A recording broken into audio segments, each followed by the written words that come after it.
नमस्कार दोस्तों, मैं Ajay Upadhyay ground report 24x7 से आज मैं फिर एक नई जानकारी के साथ आपके सामने उपस्थित हुआ हूं और वो नई जानकारी है बकरी पालन से रिलेटेड। किसान भाई जो खेती किसानी का काम कर रहे हैं वो यदि बकरी पालन करते हैं तो उनको क्या लाभ है उससे, इसके बारे में आज हमारे वैज्ञानिक बताएंगे आपको। साथ ही वो यह भी बताएंगे कि बकरी पालन यदि करते हैं तो उसका प्रबंधन कैसे करें, उनका खान पान दाना पानी क्या होना चाहिए, उनमें कोई रोग ना लग जाए तो उससे कैसे बचाव करें।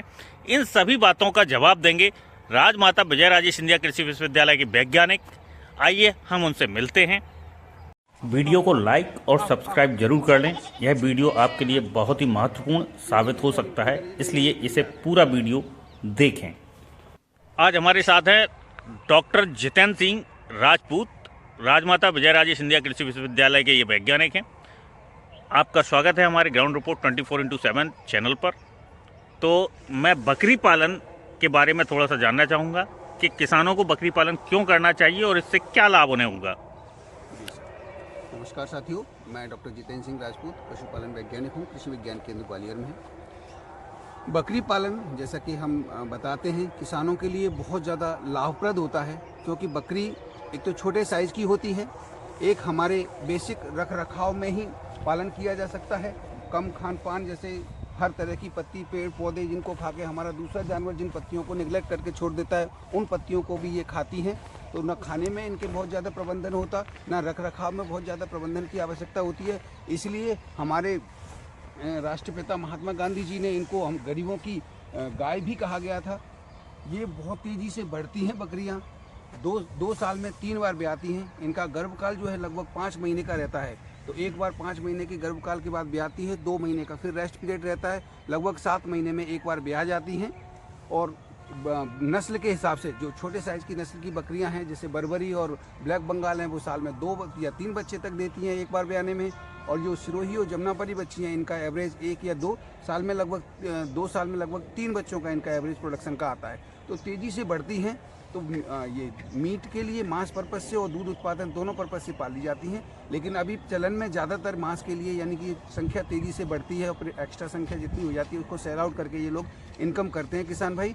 लेकिन अभी इसके दूध का भी बड़ा महत्व है, बहुत ज़्यादा, क्योंकि इसके दूध की मेडिसिनल वैल्यू है। इसके दूध के फैट ग्लोब्यूल्स का छोटा साइज होता है, अतः ये छोटे बच्चों के लिए, बुजुर्गों के लिए और बीमारियों से बचने के लिए इनका दूध बहुत ज़्यादा लाभप्रद होता है। अभी हॉस्पिटल्स में डॉक्टर्स, चाहे एम्स के डॉक्टर्स हैं, बीमारियां जैसे होती हैं जिसमें एकदम वीकनेस आ जाती है, डेंगू जैसी बीमारी में इसके दूध को प्रिस्क्राइब किया जा रहा है। हाँ, प्लेटलेट्स बढ़ाने में ये बहुत काम आती है और वीकनेस कम करने में, जैसे कमजोरी है, क्योंकि ये बहुत जल्दी पचता है, जल्दी शरीर में एब्जॉर्ब होता है। इसके फैट ग्लोब्यूल्स छोटे साइज के होते हैं, तो जैसे शरीर में ताकत मिलेगी, फैट ग्लोब्यूल्स एब्जॉर्ब होंगे, तो बीमारियों की रिकवरी ऑटोमेटिकली सभी बीमारियों की आने लगती है। मतलब दुग्ध उत्पादन में इसमें इसका काम में लिया जा सकता है। इसका मतलब ये है कि कोई भी इसको पाल सकता है, कोई भी पाल सकता है। बहुत बढ़िया। उत्पादन के लिए भी पाला जा सकता है और मांस के लिए तो पाल ही रहे हैं किसान बंधु, लेकिन इसका दूध भी बहुत ज्यादा इंपॉर्टेंट है, महत्व है। इसका दूध कुछ किसान भाई बेच रहे हैं, लेकिन अभी जो इसको सेल कर रहे हैं वो मिलावट के तौर पे गाय के भैंस के दूध के साथ मिक्स होकर सेल हो रहा है। अच्छा। इसमें आगे फ्यूचर में इसकी आवश्यकता है, यदि इसके दूध की स्पेसिफिक ब्रांडिंग की जाए, जैसे हम आजकल गाय के दूध की ब्रांडिंग करने लगे हैं, A2 मिल्क, A2 की, इस तरीके से यदि गाय के बकरी के दूध की भी ब्रांडिंग की जाए तो किसान भाई इससे बहुत अच्छा पैसा कमा सकते हैं और जरूरतमंद को हॉस्पिटल के आसपास इसको पहुंचा के अपनी इनकम अच्छी कर सकते हैं किसान। हाँ, कम से कम ये दूध तो और भी महंगा बिकता है, 70-80 रुपए लीटर में बिकता है। ब्रांडिंग की आवश्यकता है इसमें। ओके, इसका प्रबंधन कैसे करें, इनके खान पान पे क्या हमें ध्यान रखना चाहिए, इनमें रोग भी लग जाते हैं, उसका कैसे प्रबंधन करना चाहिए? इनके प्रबंधन में 4 चीजों का प्रबंधन आता है। एक आता है हाउसिंग प्रबंधन, एक आता है फीडिंग प्रबंधन, रख रखाव और ब्रीडिंग और डिसीज प्रबंधन। ये सारे प्रबंधन 5 तरीके के प्रबंधन है, जिसमें हम इनके हाउसिंग के लिए बेसिक चीजें के लिए इनका घर बनाते हैं कि जिससे इनको धूप न लगे, बारिश का पानी ना हो, ठंड न लगे, ऐसे प्रबंधन के लिए इनका घर बनाते हैं। कच्चे मटेरियल से, घर की चीज़ों से बने हुए बांस बल्ली से भी इनका घर बनाया जा सकता है। ये बस इनके घर बनाते समय इस चीज़ का ध्यान रखना है कि ये थोड़ा सा ऊंची जगह पर बैठना ज़्यादा पसंद करती हैं।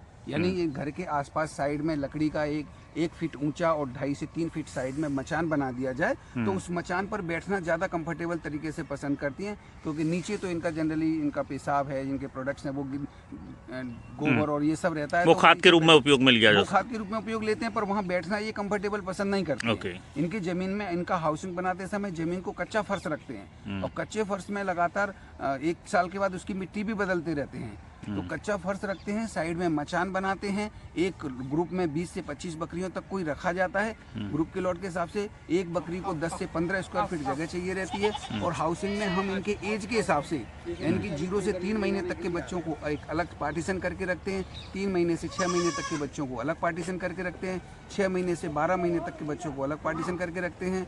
प्रेग्नेंट बकरियां हैं तो उनको एक अलग, बकरा है तो उसको अलग, बकरे को केवल ब्रीडिंग के समय बकरियों के साथ में रखा जाता है।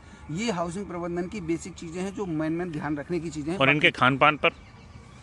इनके खाने पीने में बकरियों की अधिकतर प्रजातियां लगभग 6 से 8 घंटे जंगल में चरना पसंद करती हैं। अच्छा। अगर इनको चरने के लिए मिल जाता है 6 घंटे 8 घंटे पहाड़ी एरिया में, पहाड़ी क्षेत्रों में, जंगलों में, तो उसके बाद इनको अलग से बहुत ज़्यादा कुछ देने की आवश्यकता नहीं पड़ती है। पूरा इनका फीडिंग प्रबंधन को बचाया जा सकता है, जो फीडिंग में इनका खर्चा होता है। लेकिन चूंकि आजकल ज़मीन पूरी जोत में आ गई है और किसानों के पास चराने के लिए ज़मीन बची नहीं है, तो इसको फिर स्टॉल फीडिंग में रखने के लिए ऐसा विचार किया जा रहा है कि स्टॉल फीडिंग पर बड़ा व्यावसायिक फार्म किया जाए। तो स्टॉल फीडिंग में जब हम इनको बकरियों को रखते हैं तो फिर बकरियों के लिए अलग अलग तरीके के, जैसे सूखे चारे में ये दालों के, चना है, मसूर है, दालों के जो भूसा होता है उसको खाना पसंद करते हैं, उसका थोड़ा सा नमकीन होता है। उसके साथ साथ हम गेहूं के भूसे की सानी वगैरह भी करके और उसमें कंसनट्रेट मिला के वो भी खिला सकते हैं।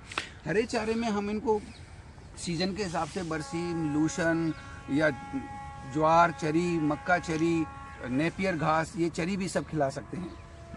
अच्छा, ये अगर कोई व्यक्ति बकरी पालन करता है और 4 बकरियां वो रखता है तो 1 साल में कितनी बकरियां हो जाएंगी उन 4 से, और उसको क्या लाभ हो जाएगा? मतलब आर्थिक रूप से उसे कितना लाभ होगा उन 4 बकरियों से? यदि किसी किसान के पास जैसे आज 4 बकरियां हैं और 1 बकरा है, 4 बकरियां वो आज की डेट में उनको मानते हैं कि हम आज ब्रीडिंग हो रही है, क्रॉसिंग हो रही है, तो 5 महीने बाद वो 4 बकरियों से लगभग 6 बच्चे पैदा हो जाएंगे। मतलब 10 हो जाएंगे वो टोटल? 10 हो जाएंगे।